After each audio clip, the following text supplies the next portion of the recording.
My son kicked me out when he found out I lost my job, but he had no idea I had a secret fortune. I dedicated 30 years of my life to raising my son Ethan, working non-stop, nursing him through illness, paying for his education, and even giving up my marriage and my own life so that he could have a better one. However, when I told him that I had lost my job, his first reaction was to throw me out, calling me a parasite and a useless burden. That's when I stopped swallowing my pride and decided that I could no longer be the mother who was trampled underfoot.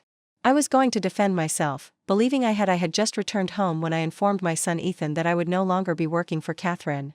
I hadn't even had time to explain why before his face darkened and he interrupted me in the middle of my sentence. His voice rose sharply, and his face flushed with anger. What he didn't know was that my late employer, who truly respected me for the years I dedicated myself to, had left me a fortune. This time, I'll make sure he understands that the cost of betraying me is far greater than anyone could ever imagine. His words hit me like a slap in the face, but I didn't lash out because I knew he'd been under a lot of pressure these past few years. His wife, Nicole, came from a family that never thought much of us. Her father works in local government, and her mother is a university professor. They've always looked down on Ethan's background, and to them, their daughter married beneath her. I had planned to do nothing but sit around and freeload now, but the feeling of joy I'd felt upon returning home vanished instantly. Did he really think I left that job just to take it easy? I thought that once they learned about the $8 million Katherine left me, they would finally see Ethan in a different light and perhaps even treat him with some respect for once. However, I didn't bring up the money just yet. Instead, I mentioned the other reason I'd come home. Nicole is planning to get pregnant soon, right? I thought I'd return early to help out and support her during the pregnancy, help with recovery afterward, and maybe even lend a hand. Nicole repeatedly took jabs at him, calling out his salary, his upbringing, and anything else she could do to undermine his confidence. Nicole's face instantly became icy, and I thought she might have even sneered that postpartum recovery calls for professional care. She said bluntly, "You used to work as a housekeeper, what would you know about that?" Her mother, Susan, gave me a disdainful look and spoke up without missing a beat. Taking care of a newborn isn't just about changing diapers and bottles. It's a science that requires actual training. Amateurs can't handle this. It was obvious that they had already practiced this routine, and they simply wrote me off as an unfit caregiver. I silently laughed bitterly, but nothing had changed. They still viewed me as inferior. To maintain the peace, I forced a smile and said, "Well, if everything's already arranged, I won't get in the way. I'll leave the baby care to you." Susan rolled her eyes as if that was the only reasonable thing I had said all evening. "Okay," she said, "but you'll pay for the nanny and the baby nurse. I'll take care of the hiring and coordination." That one line left me stunned, and a knot formed in my chest. My son Ethan immediately jumped in and picked up where Susan left off, without missing a beat. "Our expenses are going to double soon, so you really should keep working, Mom." That's when it became clear to me that they didn't want me to come home to rest. They just needed a steady paycheck to run the household. I was nothing more than a laborer to them, a walking ATM. My face hardened. "I'm 58. I think it's time for me to relax, and I'm retired." Nicole laughed bitterly. "You don't even have a pension. What retirement are you talking about?" Her words almost made me lose my breath. "Years ago, you all advised me to save the money and help pay off your mortgage early, but now you throw that in my face." Nicole threw her hair and snapped. "That's because your income was pitiful. Who told you to buy a house you couldn't afford without a loan? You should have planned better." Ethan, who is now attempting to calm Nicole down, yelled at me, "Nicole is trying to get pregnant, and you're just making her feel stressed. This is when we really need the money, and you should be helping. You're still in excellent health, so there's no reason you can't work for another 20 years. Save the retirement conversation for when you're 80. I froze, feeling completely depleted by a wave of sadness I couldn't handle. When Ethan was still in college, he had already started dating Nicole to help them live more comfortably, and in order to appease Nicole's critical family, I left everything behind and moved to another city to work as a live-in worker. That's when I realized that, despite everything I had given, every sacrifice I had made, every hour I had worked, and every dollar I had earned, I was still just a cog in their wheel. Housekeeper just so I could save enough money to buy them a house. They didn't pay a single cent, but the deed only included their names. They told me, with tears in their eyes, that one day when we're better off, we'll take care of you, and you'll finally get the life you deserve. Now that I know what they meant by the life I deserve, though, I held back my tears, steadied my voice, and firmly said, "I'm retiring. That's final. No one gets to make that decision for me." Susan, must I know a wealthy family looking for a live-in assistant with good pay, room and board included, and you've done that kind of work before, so it should be an easy transition. Her tone softened instantly when she realized that I was serious and worried that I might actually stop supporting them.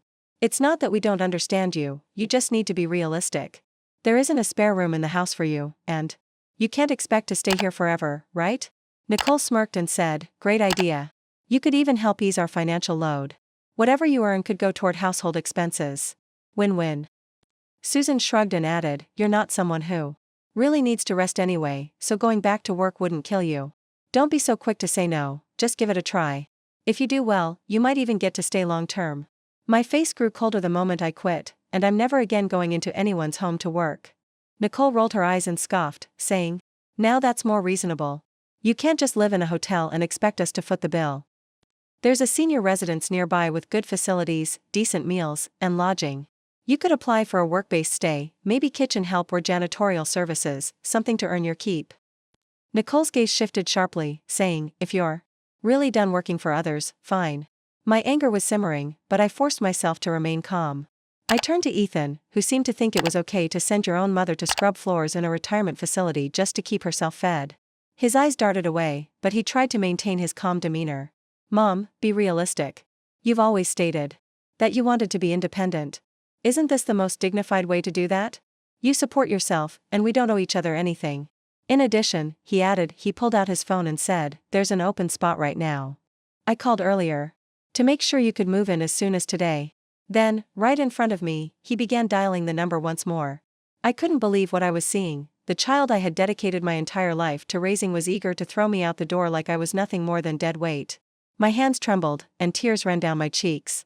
Unstoppable Ethan, I sacrificed everything I had to raise you, depleted my savings to buy you a house, and now all you see me as is the burden you can't wait to get rid of is how you repay your mother? For a split second, guilt flashed in his eyes, but it was quickly eclipsed by rage. He kicked over my suitcase, sending it crashing to the floor. You believe you suffered because that was your choice. If you hadn't divorced my dad, we wouldn't have ended up broke. I could have grown up wealthy, and you ruined that. Let me tell you something, Margaret, you owe me for the rest of your life. I stood in stunned silence, staring into his bloodshot eyes as a dull, endless pain tore through my chest like a blunt. Every decision I made, every tear I shed, and every sacrifice I made for him to have a chance at a whole life was for him to have a chance at a whole life, but now he was biting back like a cornered animal, blaming me for it. You had no idea that the only reason I divorced his father was for him. Had I not left that marriage, his supposedly wealthy father would never have claimed him as his son. Instead, he might have been placed in foster care and treated like a stray dog, destroying the very future I had worked so hard to safeguard. I put a hand to my chest in an attempt to calm the storm inside of me, but the pain only made it feel worse. All those years of love, sacrifice, and devotion felt like the cruelest joke life could have played on me. Ethan wasn't my biological child, instead, he was adopted. When I first saw him, I was volunteering at the city's child welfare center. He was only a year old, and his tiny body was exhausted. The director informed me that Ethan had a serious congenital heart defect and that his birth parents had left him in a dumpster. A stranger heard his quiet sobs and took him to the orphanage. I'm not sure why I was drawn to him, perhaps it was the way his terrified and yearning eyes clung to mine, or perhaps it was because I had lost my own mother when I was very young. After giving it some serious thought, my then husband and I decided to adopt him, and from that point on we crossed the. Ethan's condition was still unstable at the time, and I was afraid that returning to the orphanage would mean delayed treatment. Or, worse, the end of his life, so I worked double shifts, sometimes 3 jobs at once, at night. However, 2 years later, my husband changed and announced that he was tired of raising someone else's child and wanted a child of his own. He gave me an ultimatum: either send Ethan back to the orphanage or leave him and raise the child alone. He was already a sensitive, insecure child, and I didn't want him to bear the burden of knowing that he had been abandoned by his birth parents and then rejected by his adoptive father. I kept him afloat through those long, desperate years by making handmade crafts simply to scrape together extra money. He eventually recovered and became as healthy as any other boy, even making it to college. There is a glimmer of relief, thank God, that I never mentioned the trust fund. If they had known that the $8 million had already been legally transferred to me, I can only imagine how much uglier this would have become. I looked at Ethan, my gaze icy and unflinching, and if this is how heartless you are, then so be it. From now on, we're done, you and I have nothing to do with each other. Still, the world could still be kind and that real love existed. I reached down, picked up my suitcase, and turned to go, but Susan grabbed my arm and said, "What are you saying, then? You're supposed to be responsible for your son's future. You can't just pack up and walk away like this." Nicole intervened, echoing her mother's outrage, saying, "What kind of mother does that? You raised him, and now you want to wash your hands of it? That's unbelievably irresponsible." I laughed coldly. "You're a college professor, an educated woman, and this is the argument you're making legally. Required to care for a child until they turn 18. I've helped Ethan through his entire 30s, what more could he expect?" Ethan's face contorted, his voice rising in anger. "That's not parenting. That's you making bad choices and trying to pay off your guilt. Every miserable thing in my life is because of you, you owe me for life." He then yelled, "Did you ask for my permission when you decided to bring me into this world?" With a voice dripping with venom, I nearly burst out laughing. He sounded completely insane, and I looked at him as if he were a complete stranger. "I must have been blind to have raised someone like you, and if you have such profoundly twisted philosophical questions, perhaps you should ask your birth mother, who abandoned you in a dumpster." I'm not sure if he even processed what I just said. He froze for a moment, bewildered, but the rage still clung to his face. Whether he understood or not didn't matter to me anymore. I shook Susan off of her. I heard irate cries behind me as soon as I left the room without turning around. "Disown your own son, you're not even human," I said calmly. "Don't get too proud, Margaret. When you're old and sick and no one wants to take care of you, let's see how far that independence gets you. No one's going to hire a woman your age when you hit your lowest point. Don't come crawling back to us. Remember, the house you live in, the house you treat like your birthright, was purchased with every penny I've saved over the years. If I ever decide to take it back, don't be so certain you'll still have a place to live." Nicole stormed to the doorway, pointing a finger at my face, furiously angry. "Don't you dare touch this house. It's legally ours, registered in my and Ethan's names, and you have no claim." The more she yelled, the more stable I felt. "I will not allow this house to remain in the hands of a group of unappreciative leeches." Nicole's eyes widened in shock, and she then laughed and mocked, "You've lost your mind. 2 houses? You probably don't even have $1,000 to your name. This house is ours, it's our marital property. You're just some washed-up maid trying to bite off more than you can chew. Get lost, people like you deserve to rot on the..." She slammed the door in my face, and I didn't react, argue, or even flinch. Instead, I turned to face the elevator, took out my phone, and began looking through listings for opulent homes in the best neighborhoods in the city. A sour grin crossed my lips as I realized that if I didn't move into the best house in town, I would be doing a disservice to the $8 million that was comfortably sitting in my trust fund. That evening, I checked into the most upscale 5-star hotel downtown, and I called Katherine's private lawyer, telling him to start the legal action. I lived in that hotel while delving deeply into the city's luxury real estate market, looking through listings, setting up viewings, and researching properties. A week later, I had an appointment to tour a highly sought-after gated villa community, the most prestigious development in town. What I didn't anticipate was that the sales agent assigned to show me the property was none other than Susan's niece Chloe. The luxury real estate showroom was bustling with people despite the turmoil. A young woman with long hair and a bright, eager smile came up to me as I was entering the grand lobby. "Good afternoon, ma'am. Would you like me to walk you through the project details?" "Yes, please. Could you start by showing me the model homes?" I followed her to the display area, but we hadn't gone more than a few steps when a sharp voice called out across the room, asking who was in charge of client screening today and if we should just let anyone in at this point. The starting price of these villas was well over $1 million. When I looked up there, I saw that she was Susan's niece Nicole's cousin. We had only met a few times, but she had made a lasting impression. She had the classic social climber attitude, the kind that constantly flaunts how she only dealt with high society clients and drips arrogance in every word. Before I could react, she was already striding over in heels, clicking confidently, her eyes full of contempt. "Margaret, what are you doing here?" I looked at her coolly and continued walking. "I'm here to view a property, is there a problem?" A housekeeper sneered at me as I blocked her path, saying, "You think you can afford this place? Don't tell me you're just here for the free coffee. I've seen plenty like you pretending to be buyers just looking to snag some free snacks." People nearby started to glance over, whispering, their expressions carrying that awkward mix of curiosity and judgment, some even nodding slightly as if to say she's not wrong. The young assistant next to me spoke gently in an attempt to defuse the situation, saying, "Chloe, I'm not busy right now, I can show this lady." Though Chloe's eyes were burning with disdain, she pushed her away without hesitation. "Who do you think you are lecturing me on how to do my job?" Chloe said, "You two escort this visitor out of here." The showroom went silent, and all eyes were on us. I calmly raised my hand to stop the guards before they could approach. "I came here to view a property, why are you kicking me out? Where's your manager? I want to talk to someone in charge." I turned to face the crowd. You're all here to look at properties, so why don't you tell me if I did anything wrong? The guards hesitated, but I wasn't backing down, and they obviously didn't want to get involved in something messy. Chloe stood with her arms crossed, scoffing loudly. Go ahead, make a scene. Let's see how far you take this performance. Just then, a young man in a clean white shirt came swiftly. Good afternoon, ma'am. My name is Alex. Is there a problem I can help with, sales manager for this project? Before I could say anything, Chloe jumped in, and Alex, who was only there for the freebies. I was about to have security remove her, but Alex scowled a little but remained polite. Would you mind providing us with some sort of financial verification? As you are aware that this is an invitation-only showcase and we do need proof of purchasing ability?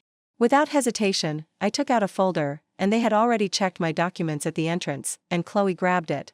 She took the folder from me and flipped it open dramatically, saying, $5 million, are you kidding me? Loud enough for half the showroom to hear. Sheck, a housekeeper, there's no way she has that kind of money. I know her background better than anyone here. She added smugly, this has to be fake. We can't let someone like her play us. Alex stood there, clearly caught in the middle, frowning. I didn't bother to argue, so I pulled out my phone, opened my banking app, and held it up so they could see the young assistant leaning in. Someone close to me whispered, damn, she's got serious money. Chloe's face was drained of color, rapidly changing from red to pale green to ghost white, as if she wanted to disappear into the floor, but she persisted in keeping her voice sharp and stubborn while telling Alex that the banking app on her phone had 1,000, oh my god, over 8 million gasps, and people's eyes widened. Alex's face darkened and his brow furrowed deeply, but that was enough. He then turned to me in a composed and respectful manner, saying, ma'am, I truly apologize. This has clearly been a mistake on our part, and we'll handle it appropriately. I'll assign our most experienced client manager to assist you right away. I waved a hand lightly and smiled calmly before turning to the young woman who had greeted me earlier. No need, she's fine, very much. I want her to show me the property. Professionally. Alex looked a little nervous, but technically she was just starting out and still in training. I was only concerned that she might not have enough experience, but I like her. I said firmly, leaving no room for discussion, I'm buying the house today, and I want to do it through her. Alex nodded right away, flustered but eager. Of course, Monica. Make sure you take excellent care of our distinguished guest, Chloe. She stood off to the side, her face stiff and her lips twitching with repressed annoyance. She watched me leave, then muttered to herself, just a glorified errand maid pretending she's somebody. I ignored her and pointed to the scale model in the middle of the showroom. I want to see this one, I told Monica as soon as I saw that villa. I knew it had high ceilings in the living room, a large backyard garden, a sunroom that was more than 200 square feet, and, most importantly, it was completely furnished and ready for me to move in. When I said, let's get the paperwork started, Monica's eyes glowed with excitement. Are you sure you don't want to tour a few more options? I'm free, and I'd be happy to show you others. This one is more than enough, I replied. This will be the first sale I've ever closed. You're my lucky charm. We went to the signing area, and as I was going over the paperwork, a low murmur began behind me. Damn her. Money talks, huh? That's what true wealth looks like. Don't be fooled, someone muttered. Didn't Chloe say she's just a housekeeper? Probably showing off her employer's money? Even servants these days know how to put on a show, but she's just showing off with someone else's credit. What kind of employer would trust someone who made that kind of money? Then Chloe's voice broke through the whispers. I sat down the contract and turned to Monica, to whom I said with a steady smile, could you please get Alex for me again? She was dressed so well, and she was laced with that gossipy venom. Oh, you have no idea, she's not your average housekeeper, so what is she? She's one of those living assistants for wealthy old men, you know, not just dusting and mopping, if you get what I mean. At her age, that's just shameless. Like to buy another property. The room fell silent as if the air itself had frozen. Monica's eyes widened, and her voice trembled with disbelief. You're sure you want another one? I said calmly, one to live in, one as an investment. I smiled a little wider, but I do have a small favor I'd like Alex to help me with. Alex quickly returned, his smile brighter than before, practically glowing with enthusiasm. Hello again, ma'am, please. Tell me how I can help. I've confirmed the purchase of the first property. I said I'm ready to sign the contract, and I'd like to add a second unit as well. However, I paused, and my tone became cold. I expect your team to address the inappropriate behavior of certain staff members. Alex's smile vanished as his gaze swept across the room and swiftly landed on Chloe. He said sharply, are you causing trouble again, and apologized to the client. At this point, Chloe lifted her chin, defiantly refusing to she used to be a Housekeeper, one of those living types who only serve wealthy elderly men. Don't look at me like that. Her son said it himself. I slowly raised my head, eyes narrowing, and I stared straight at her. You're saying that my son told you that, then let me tell you something in return. He also once said that your small portfolio of closed deals didn't come from your so-called skills but from the nights you spent in bed with your client. Is it true that Chloe's face is devoid of color and her lips are quivering? You're lying, that's slander. Oh, didn't you just slander me a few minutes ago? Now you realize what defamation means? I turned to Alex, who saw the cue right away, and his expression turned grim. Security escorted her out of the building. And as of right now, you're fired. Chloe's eyes welled up with tears, and she was terrified. I wasn't lying about Alex, she used to be a cleaner, but Alex's tone remained firm. You've seriously violated company conduct policies, and your employment is terminated immediately. I raised my hand to stop the security guards from moving, and I said calmly, don't go anywhere just yet. She publicly defamed me, and I'm not letting this slide right then and there. I pulled out my phone and said, hey, this is the police department. I would like to file a report for defamation and public harassment. 10 minutes later, 2 officers showed up at the showroom. After listening to my story and examining the incident, they gave Chloe a formal warning and made it clear that I had every right to file a lawsuit if she didn't issue a public apology. Cornered and trembling with anger, Chloe finally muttered. Her teeth clenched, I'm sorry, she gave me one last vile look before leaving, her eyes burning with envy, especially when she saw Monica getting ready to close the second sale, the same Monica she had denigrated an hour earlier, and by the end of the day, I had signed contracts for both properties that were fully paid for without even pausing. Monica stood by my side, her eyes sparkling with emotion, and he could hardly get the words out, ma'am, I can't thank you enough. I've been working here for 3 months without a single sale, and today I sold 2 units back to back. You're my miracle. In order to express her gratitude, she insisted on doing the deep cleaning and moving preparation for me herself. I agreed, and for the first time in years, I felt completely at ease, as though all of the humiliation, resentment, and bitterness had been swept away like the dust outside my new villa doors. That evening, just as I was getting back to my hotel, my phone rang nonstop. What the hell did you do to ruin Chloe's job? Her whole family is coming after us now, demanding answers. How do you plan to fix this? I asked. Let them in carelessly, that's your problem. Did I not tell you that we're done? I owe you nothing. You caused trouble, and now you expect us to handle the fallout? Are you serious? Chloe publicly defamed me, she brought it on herself. The police were there, you think they were there for fun. If this gets out of hand, don't think you'll get away with it either. Ethan fell silent for a moment, and when he spoke again, his tone softened slightly. Noticeably all right, let's just move on. By the way, there was that hesitant tone and that calculated shift in interest. So, Mom, who is your new employer? They must be really loaded, and they seem to be treating you pretty well too, huh? I laughed to myself there was the smell of money again, and he was sniffing around like a bloodhound. It doesn't matter who they are, it has nothing to do with you, Ethan. Let me say it again, we're done for good. That's why I ended the call and blocked all of his numbers. Nicole and their whole family, but what I didn't anticipate was that a few days after moving into my new house, I ran into someone I hadn't intended to see again, Susan. That afternoon, I was looking at grand piano options at a posh piano showroom downtown.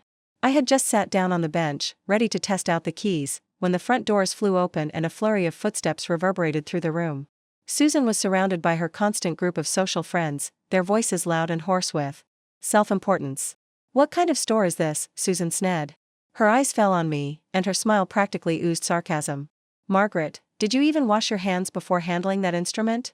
You've worked in healthcare for years, God knows what kind of germs are crawling all over your fingers. Who would have guessed that such a costly piano could be so casually contaminated? Her little clique made them laugh and whisper among themselves, glaring at me with barely concealed disdain. That's the housekeeper-in-law you were speaking of. Regarding one of them, she asked without even lowering her voice, I can't afford to buy one, so she comes here just to pretend how embarrassing another woman is. Her hair was arranged in a dramatic bun, and she had big sunglasses on her nose, which gave me a disgusted look. There's nothing more annoying than someone trying to look sophisticated while carrying fake handbags. The 2 salespeople at the showroom exchanged a subtle but obviously uncomfortable look. As the tension in the room increased, one of them came up to me and said, Please feel free to continue trying the piano, ma'am. That's exactly what they're here for, no purchase required. I nodded politely, then returned to the sheet music, and got ready to play in an attempt to defuse the situation. The other salesperson then went up to Susan and her group, Ladies, welcome. Is there a particular model you'd like to see? I'd be happy to walk you through our selection. Susan gave me a frosty look before snapping back, we're going to look, but now I'm not so sure. This store obviously doesn't care about its tools or its customers. I calmly smiled at the store employee and said, clearly, I'll need a bit more time to try a few. I fully intend to make a purchase today. The woman with the bun sneered and went into a nearby store. Sure, you do. I'll just sit right here and watch how you talk your way out of this. I can't wait to see how you slide off without buying anything. Susan pulled her friend's arm.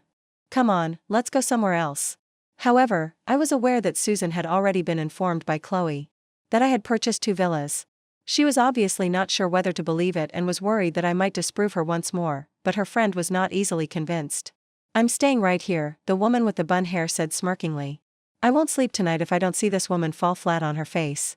Her words seemed to energize the rest of the group, who waited for what they thought would be an amusing catastrophe.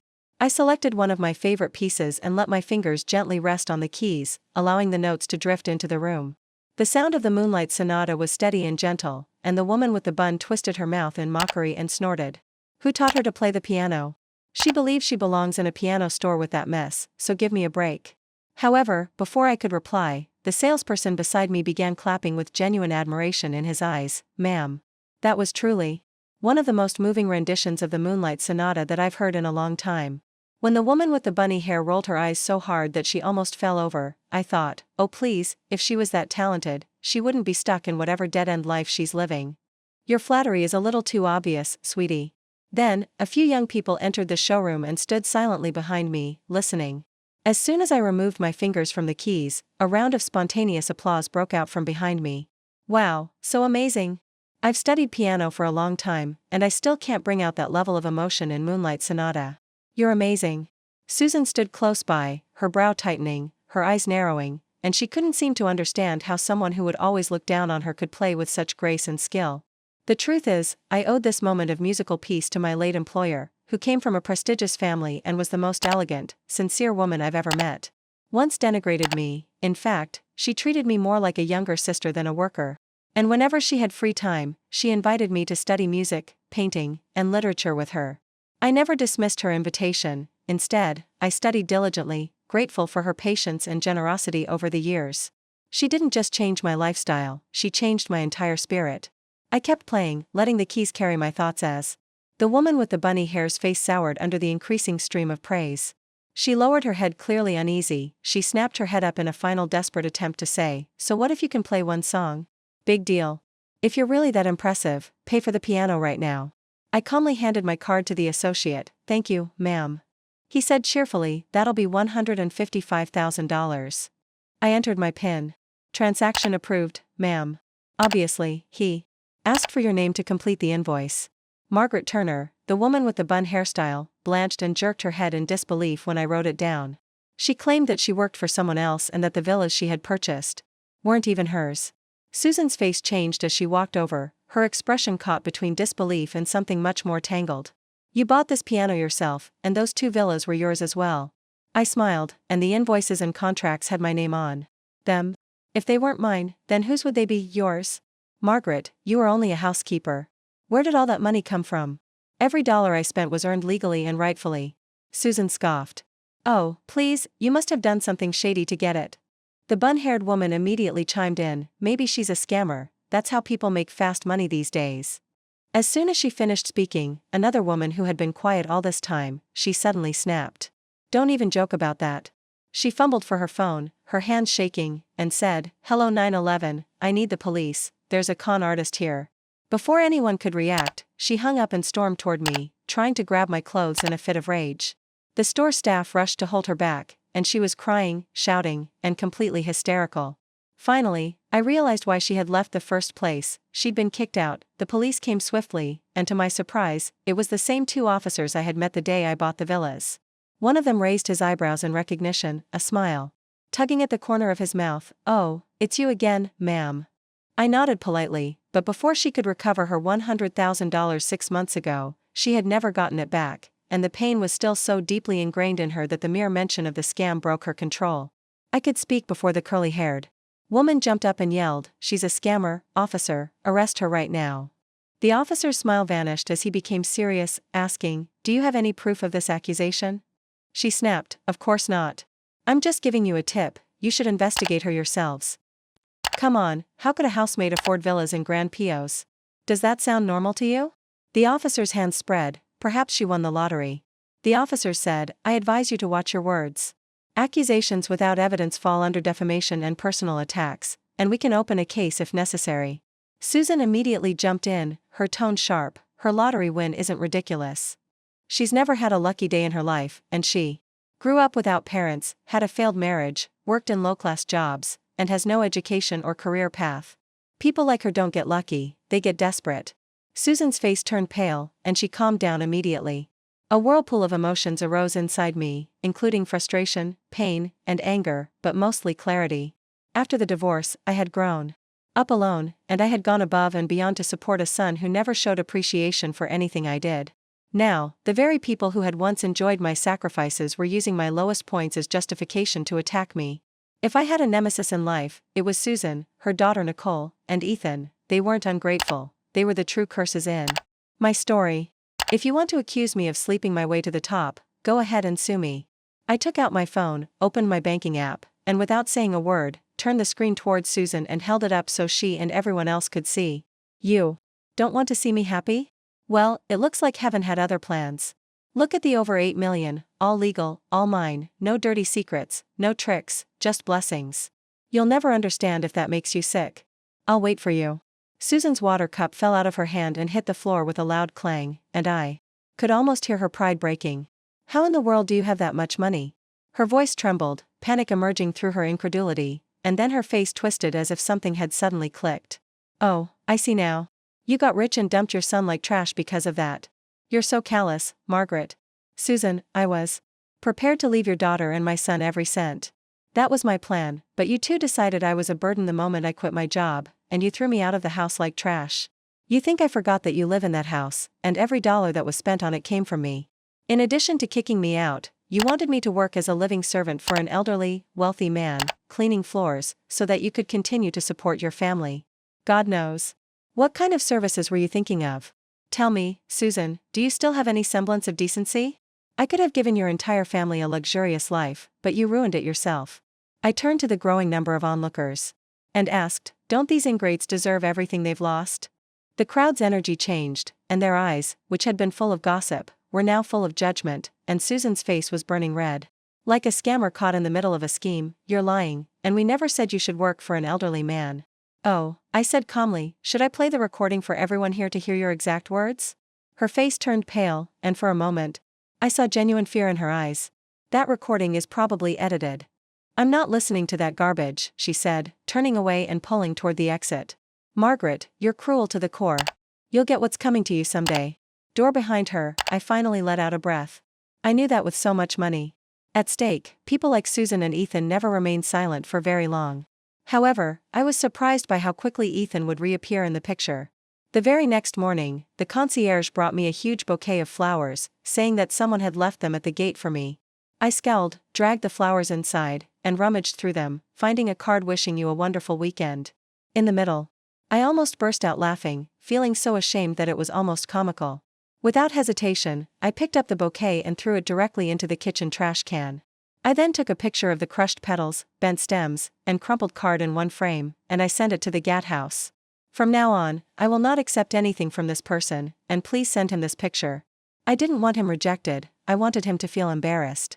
As it turns out, I never got another bouquet from him again, but did you give up? He simply escalated. He started waiting outside the gated community every day, rain or shine, workday or weekend. Every time I came or went, he would be there, lurking desperately and putting on another pathetic act like a character in a cheap tragedy. One day, he even fell to his knees on the sidewalk, sobbing hysterically, "Mom, please don't be angry anymore. Come home." I was wrong, Mom. I'm still your son, no matter what. Ethan persisted for 2 weeks, but once it became obvious that I wasn't going to back down, he finally gave up. At least I believed he did, but he changed tactics, dug through, and somehow managed to get in touch with my ex-husband Richard, who was once Ethan's father as well. I didn't even bother looking at him, his theatrics only made my skin crawl. Eventually, I became so tired of the scene that I hired a full-time driver every day for the purpose of gliding past the front gate straight into my villa's garage. We hadn't spoken for over 20 years, so it became clear that if he couldn't get what he wanted, he'd rather see me destroyed. One afternoon, my phone rang, and it was Richard.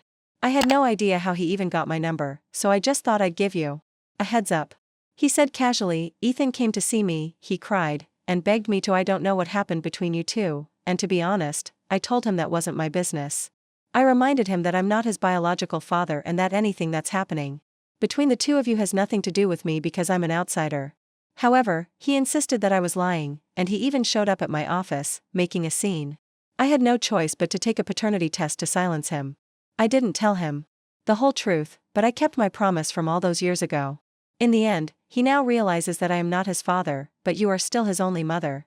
I hung up and prepared myself because I knew that when Ethan knocked on my door again, I would be prepared to tell him the truth, which he was desperately trying to avoid, and tell him to stop trying to destroy my life and go find the mother who dumped him in a dumpster.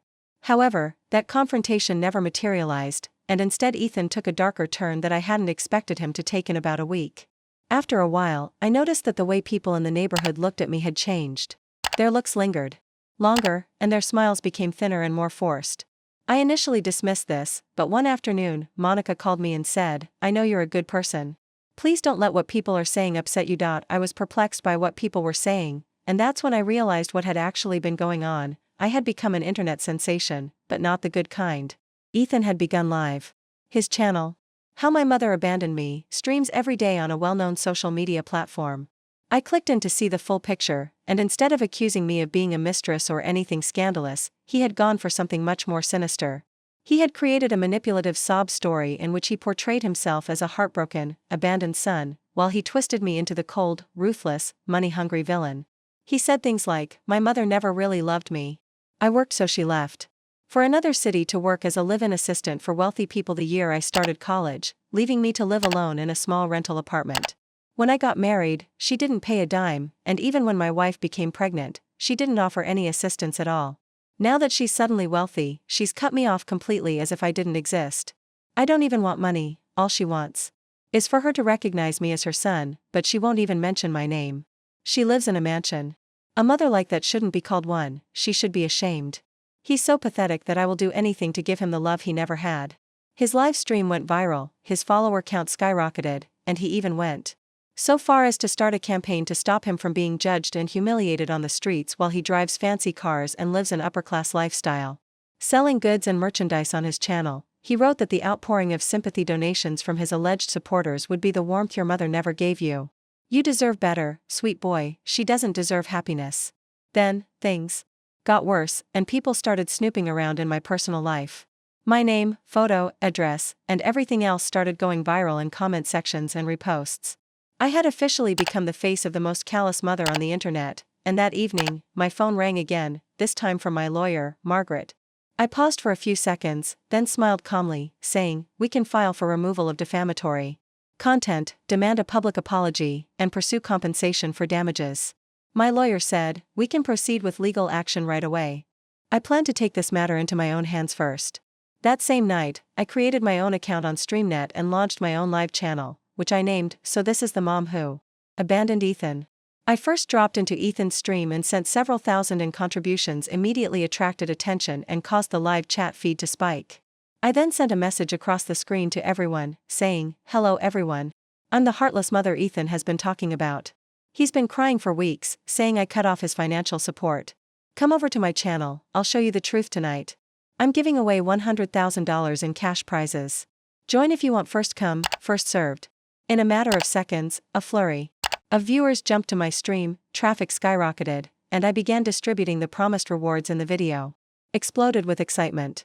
"Thank you, Sugar Mama. This is the real content queen, taking notes, and she's more loving than my own mother." She rode the wave of viral momentum. I officially started my live broadcast, and I didn't waste time sugarcoating anything. First of all, yes, I did cut off financial ties with Ethan, but that doesn't mean I abandoned him, and people deserve to hear the whole story. I left because I no longer loved him, I left because his greed became intolerable.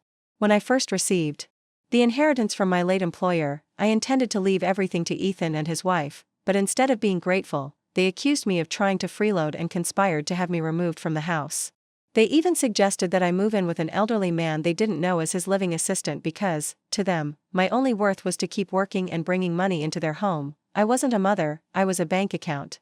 Speaking, I showed a scan of the trust documents from my previous employer, a legally notarized statement that revealed I had inherited over $8 million in assets.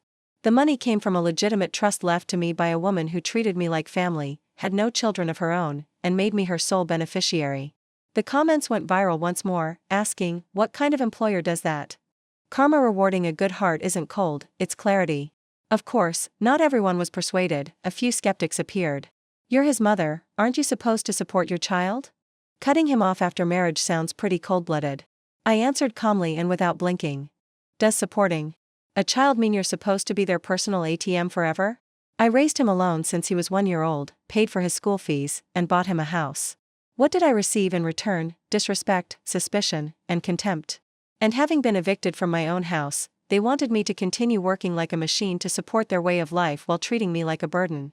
Then I dropped the last card, an audio recording of Ethan on the phone attempting to set me up as a live-in assistant for an elderly man.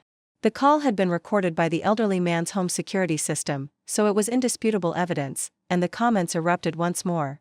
"This isn't just mooching, it's financial abuse. Cutting him off isn't cruelty that son deserved to be cut off, ma'am." I knew this was just the beginning. Ethan didn't miss a mother, he missed his source of income in this war, which had just begun. I looked at the barrage of comments on the screen and chuckled quietly, then I leaned in front of the camera and addressed the audience directly. "This is what weaponized guilt looks like. He's crying for money, not love." When Ethan was just a year old, I adopted him while volunteering at a local orphanage. He was born with a severe congenital heart defect and was left in a dumpster by his birth parents, barely clinging to life. I brought him home out of pure compassion, and I used every penny I had to get him medical care and a divorce from my ex-husband that wasn't related to infidelity. With Ethan, question marks immediately filled the comment feed, but I continued calmly because he was never my biological son in the first place. He insisted on having a biological child and refused to continue raising Ethan, so I was given the option to either send him back to the orphanage or leave my marriage and raise him alone. I chose Ethan, giving up my marriage and the opportunity to have my own children in order to give him a chance at life. I worked overnight, gave him gifts, waited tables, cleaned houses, and scraped and saved until he was well again. I even put him through college and bought him a house with my hard-earned money, but what did I get in return? He wouldn't let me live in the house I bought him. He kicked me out like a stranger, and now he's slandering me online, saying that I left him and even spreading rumors that I slept my way to wealth. Tell me how I should react to someone like that. As I spoke, I uploaded a number of pictures, including hospital bills, medical invoices, school tuition receipts, public transportation tickets, and other documents that documented the pieces of a life of sacrifice, all of which were captured on paper and ink. The comments went crazy, saying that he's a jerk. Watchers immediately rushed back into Ethan's stream and began flooding his comment section with outrage, asking how we could ever support someone like you. You played the victim while bleeding. Your mother dry, and you're the heartless one, not her face. God gave him life, and she gave him everything else. He used his adoptive mother like a sponge, then threw her away, making it disgusting to live in the house she paid for and still kicking her out. He yelled, "She's lying. If I wasn't her real son, why did she do all that for me? She's manipulating you." More viewers demanded hard proof. Without hesitation, I uploaded a scanned copy of the official adoption certificate, which is the government-issued record verified as public and authentic. The comment section erupted once more, and the discussion came to an end. He turned visibly pale on camera. And just when I thought it couldn't get any worse, Ethan doubled down. What if I wasn't her real kid? I never asked her to save me. Perhaps if she hadn't taken me in, I would have been adopted by a real family. She's telling the truth. This isn't just betrayal, it's moral bankruptcy. He wasted her love, money, and life and still tried to ruin her and report him. Should never have tampered with my destiny, that was the last straw. The internet went crazy. You're angry that she saved you. That's the most disgusting thing I've ever heard. Let the world see this monster's true face and report him. In less than a day, public opinion completely changed.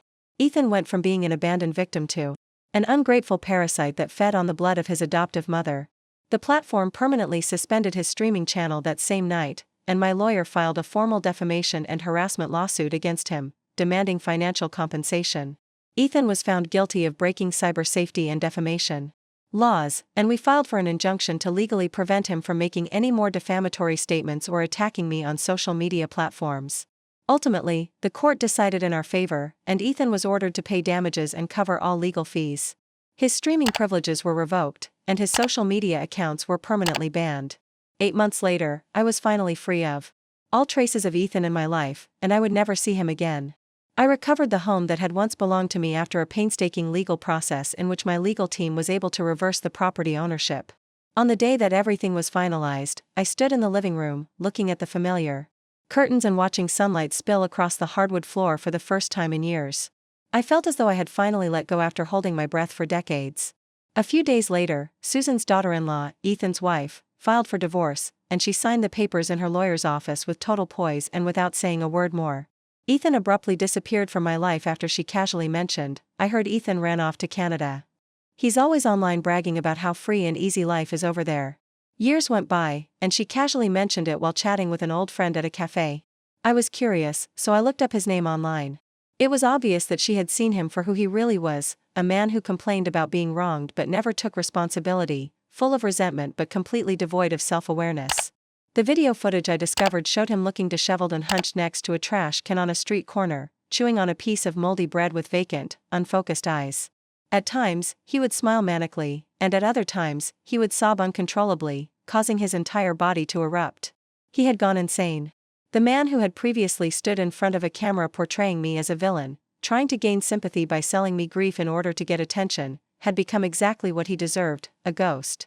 He had simply become the sum of his own decisions. No number of followers or lies could save him. He lost the sympathy he had stolen, he destroyed the integrity he had never valued, and finally, life did what it always does and caught up with him.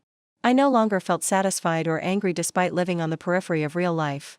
After a war that had consumed me for more than 30 years, the 2 villas I had impulsively purchased during that dark chapter 1 sold them during the housing market boom and made a healthy profit, which used to represent fury. And my next chapter was built on defiance. Eventually, I relocated to a small lakeside village on the it wasn't the most affluent area on the city's western fringe, but it had all the sunlight I could possibly want. Filled the kitchen windows, and my garden was a riot of roses and wisteria. My easel was always under the trees, and it smelled like my favorite dark roast coffee. Waiting for leisurely painting sessions when the air was clear, time was slow, and life was pleasant. I was no longer referred to as Mom. I could demand anything for the first time without anyone accusing me of being cold or saying I hadn't done enough. For the first time, hearing my own breath amid the sunlight and music, I feel like I finally belong, but occasionally people still do you regret adopting Ethan? I used to give that question a lot of thought, but now when I hear it, I just saying, I don't regret it, I shake my head and smile gently. Seeing early on that self-destruction is never justified by kindness and learning to defend I was never a perfect person, and that was the most significant lesson I ever learned in the second half of my life. A saint, but I developed into something far better, a woman who at last put herself first, and it turned out that wasn't it is absolutely too late.